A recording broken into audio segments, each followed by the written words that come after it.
الحمدللہ والصلاۃ والسلام علی رسول اللہ بعد اعوذ باللہ السمیع العلیم من الشیطان الرجیم یا ایھا الذین آمنوا اتقوا اللہ وقولوا قولا سدیدا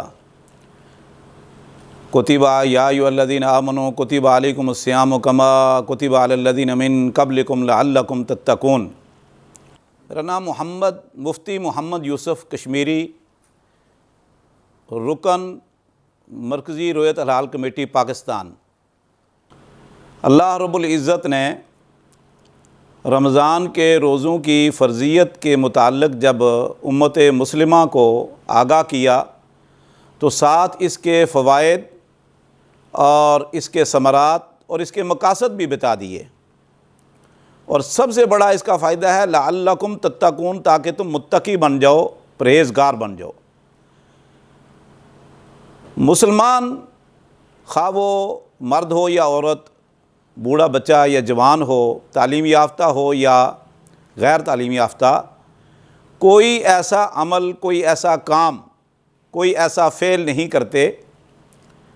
جس کا کوئی مقصد نہ ہو، جس کا کوئی فائدہ نہ ہو۔ اس لیے اللہ رب العزت نے ہمیں ساتھ بتا دیا کہ یہ رمضان کے روزے آپ کو متقی بنائیں گے، پرہیزگار بنائیں گے، یا آپ کو اللہ کے قریب کر دیں گے، یا آپ کو اللہ کا محبوب بنا دیں گے، اور اس کی وجہ سے آپ کے اندر تقویٰ آ جائے گا۔ یہ تقویٰ یہ رمضان کے روزوں کے مقاصد میں سے سب سے بڑا مقصد ہے، کیونکہ اعمال کی قبولیت کا دار و مدار تقویٰ پر ہے، پرہیزگاری پر ہے۔ سورہ مائدہ میں اللہ رب العزت ارشاد فرماتے ہیں وَاتْلُ عَلَيْهِمْ نَبَأَ ابْنَيْ آدَمَ بِالْحَقِّ اِذْ قَرَّبَا قُرْبَانًا فَتُقُبِّلَ مِنْ أَحَدِهِمَا وَلَمْ يُتَقَبَّلْ مِنَ الْآخَرِ، کہ آدم علیہ السلام کے دو شہزادوں کا برحق اور سچا واقعہ ان کے سامنے تلاوت کیجئے کہ جب دونوں نے اللہ کے حضور قربانی پیش کی، ایک کی قربانی قبول ہو گئی، دوسرے کی قربانی قبول نہیں ہوئی۔ جس کی قربانی ریجیکٹ ہو گئی، رد ہو گئی، وہ طیش میں آ گیا اور کہنے لگا لَأَقْتُلَنَّكَ، میں آپ کو قتل کروں گا، کہ آپ کی قربانی، آپ کا عمل، آپ کی نیکی، آپ کی عبادت اللہ کے ہاں قبول ہو گئی ہے اور میری قبول کیوں نہیں ہوئی؟ حالانکہ دونوں آدم علیہ السلام کے حقیقی بیٹے ہیں اور دونوں بھائی ہیں آپس میں۔ تو اس نے وہ جملہ کہا کہ جس جملے کو خالق کائنات، مالک ارض و سما نے میرے اور آپ کے لیے اعمال کی قبولیت کا پیمانہ، کسوٹی اور معیار بنا دیا ہے۔ اور یہ قرآن کریم میں اللہ رب العزت نے اس کا تذکرہ فرمایا کہ اس نے کہا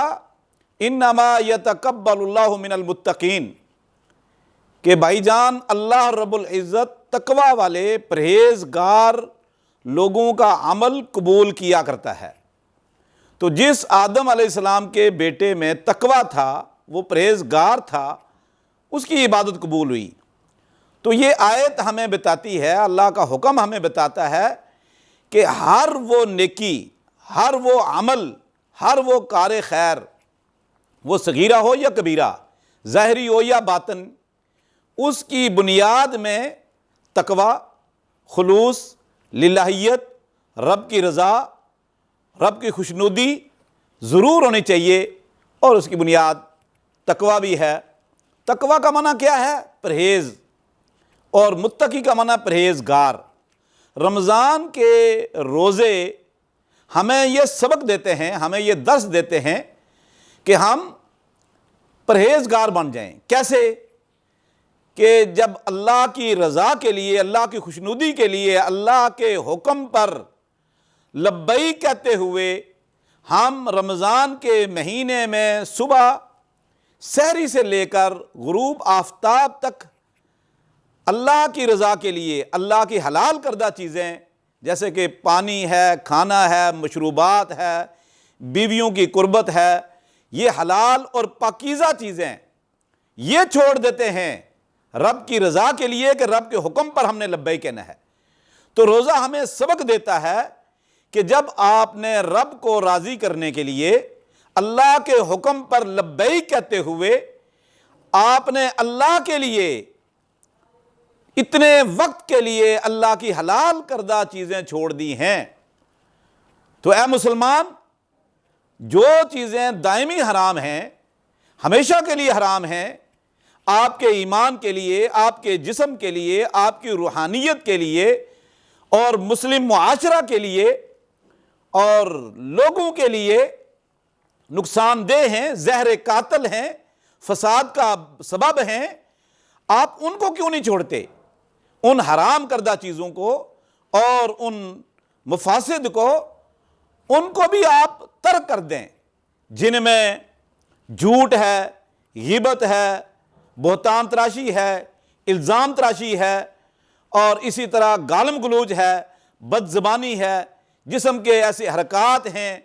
ایسے معاملات ہیں جو اب بد اخلاقی میں شمار ہوتے ہیں، جو معاشرے کے لیے تباہ کن ہیں، جو رب کی ناراضگی کا باعث ہیں۔ یہ روزہ ہمیں جھنجھوڑتا ہے، روزہ ہمیں یہ درس دیتا ہے، یہ یاد دلاتا ہے کہ اے مسلمان، یہ چیزیں تو تیرے لیے حرام تھیں، تیرے دین میں حرام تھیں، تو آپ یہ چیزیں بھی چھوڑ دو۔ یہ روزہ ہمیں درس دے رہا ہوتا ہے اور تقوی اور متقی کا ایک ہمیں فائدہ پہنچا رہا ہوتا ہے۔ جیسے کہ رسول اللہ صلی اللہ علیہ وسلم نے فرمایا، من لم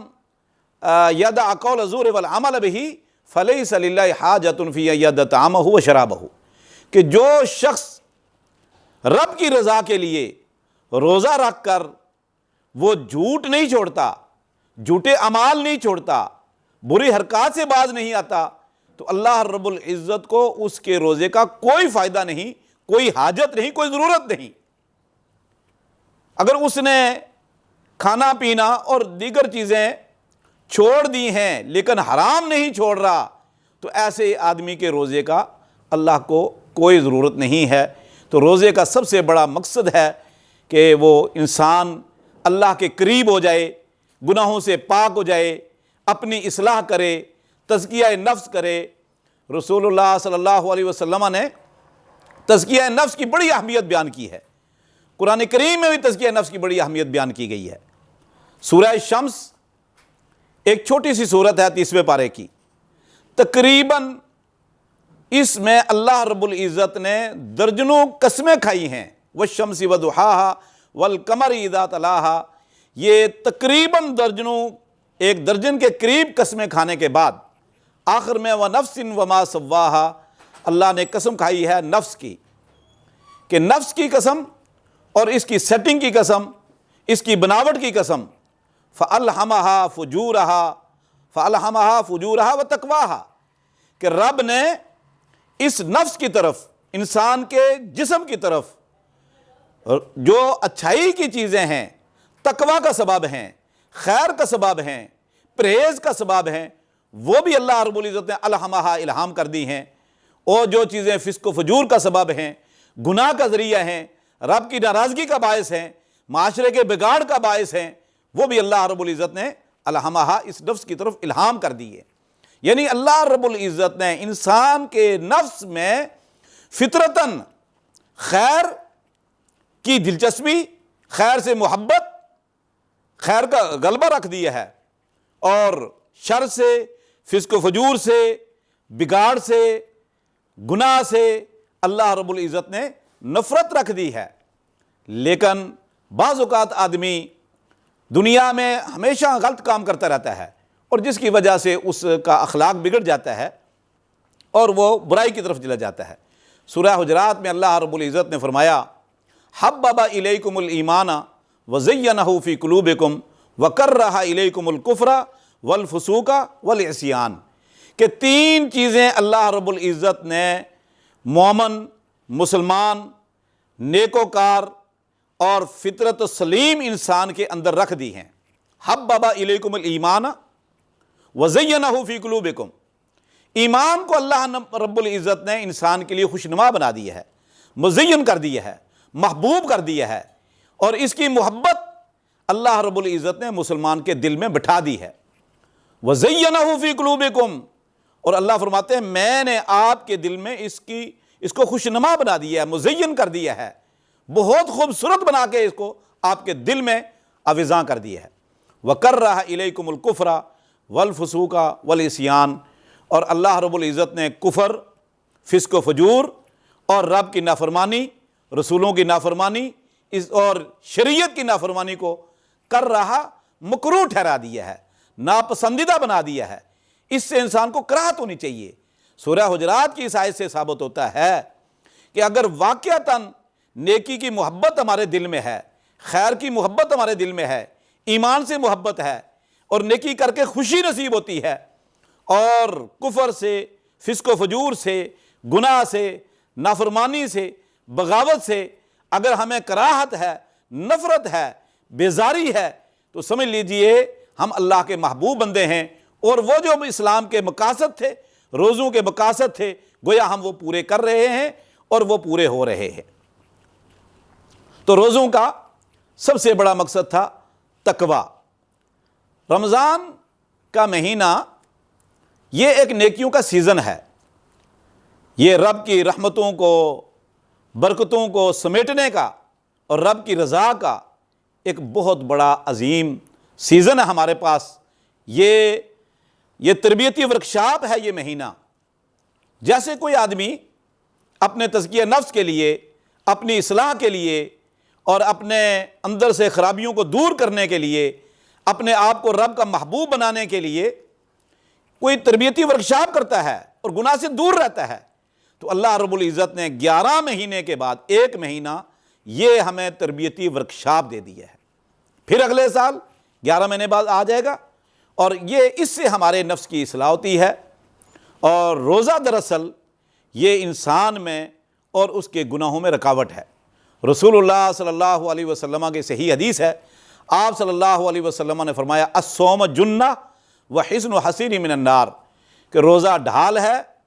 اور یہ گناہوں کے درمیان رکاوٹ بن جاتا ہے، ڈھال بن جاتا ہے۔ وحصن حصین من النار، یہ جہنم کی آگ کے آگے بھی رکاوٹ ہے، جہنم کے آگے بھی رکاوٹ ہے یہ۔ تو یہ روزے کا ایک مقصد ہے۔ اگر ہمارے روزے نے ہمیں گناہوں سے روک دیا تو سمجھ لیجیے کہ ہمارے روزے قبول ہیں اور وہ مقصد پورا ہو رہا ہے۔ اس روزے کی، رمضان کے مہینے کی فضیلتیں بھی ہیں، رمضان کے روزوں کی فضیلتیں بھی اللہ رب العزت نے الگ بیان کی ہیں اور رسول اللہ صلی اللہ علیہ وسلم نے الگ بیان کی ہیں۔ رمضان کے مہینے کی فضیلت میں قرآن کریم کی آیات اور احادیث ہیں کہ قرآن کریم میں اللہ فرماتے ہیں شہر رمضان الذی انزل فیہ القرآن، رمضان کا مہینہ وہ مہینہ ہے جس میں قرآن نازل ہوا۔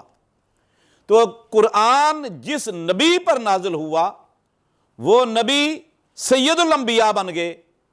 سید الرسل بن گئے، امام الانبیاء بن گئے۔ اور رمضان کے جس مہینے میں یہ قرآن نازل ہوا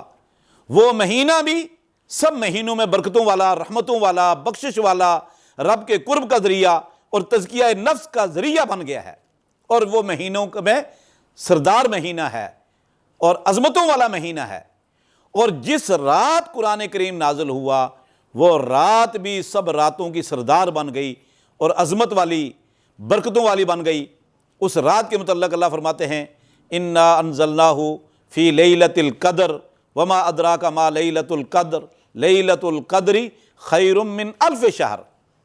کہ ہم نے اس قرآن کریم کو قدر کی رات اتارا ہے۔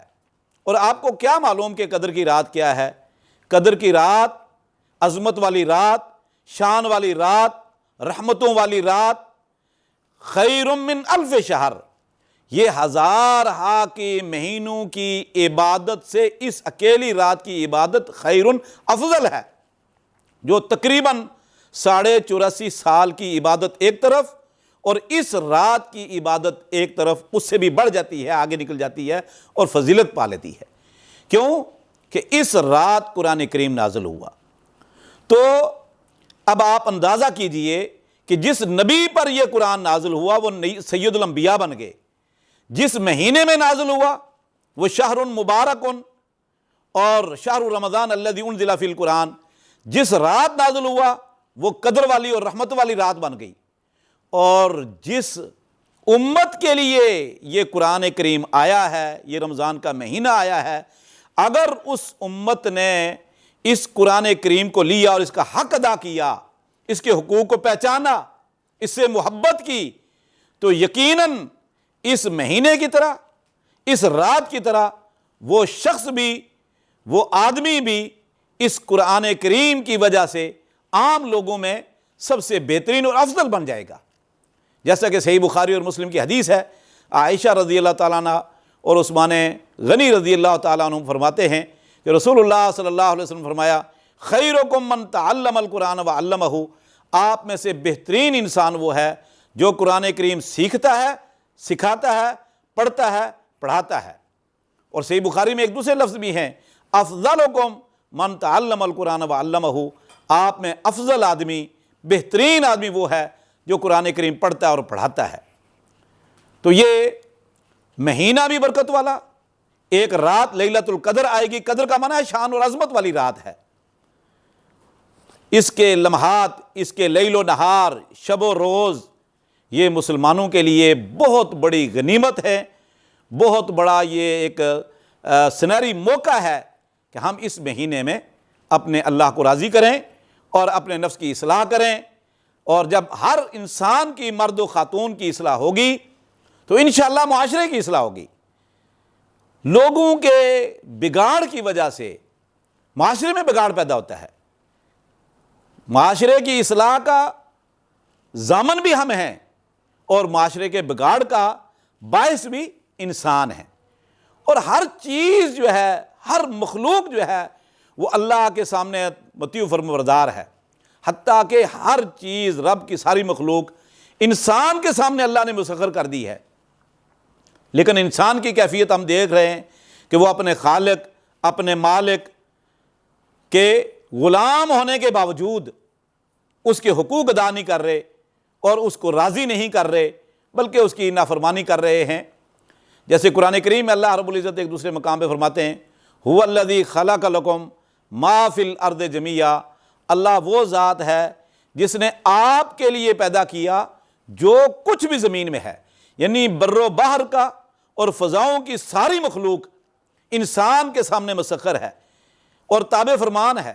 ہم اسے فائدہ اٹھاتے ہیں، کھاتے ہیں، پیتے ہیں، استفادہ کرتے ہیں، اور رب کی جتنی مخلوق ہے وہ ہمارے تابع ہے۔ اللہ فرماتے ہیں کہ لیکن انسان کو کس لیے پیدا کیا ہے؟ فرمایا وَمَا خَلَقْتُ الْجِنَّ وَالْإِنسَ إِلَّا لِيَعْبُدُونَ،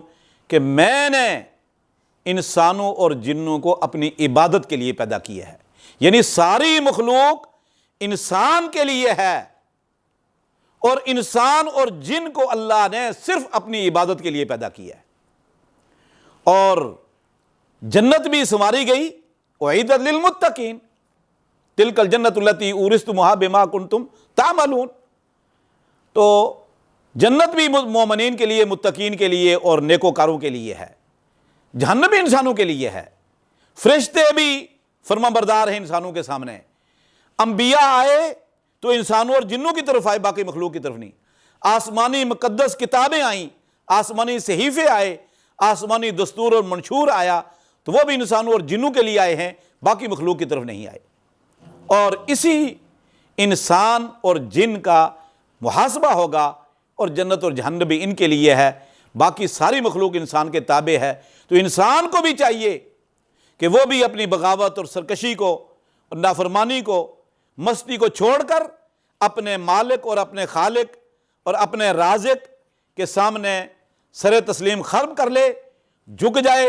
اس کے احکام پر عمل کرے اور اس کو راضی کرنے کی کوشش کرے۔ یہی رمضان کا سب سے بڑا درس ہے